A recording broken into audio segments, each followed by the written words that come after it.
Hey guys, I'm Ian Rosengarten. I'm the owner of the Shrub Oak Smiles dental office in Westchester, New York.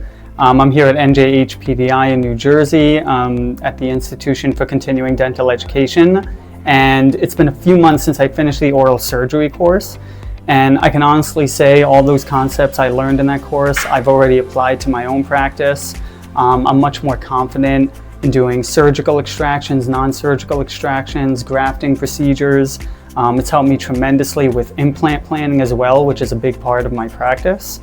It's been great from a clinical perspective and for the patients. I'm not referring people, to different specialists to do different things. I'm able now to keep a lot of the oral surgery aspects of the practice in-house, and it's great for the patients, and it's also been great from a business perspective.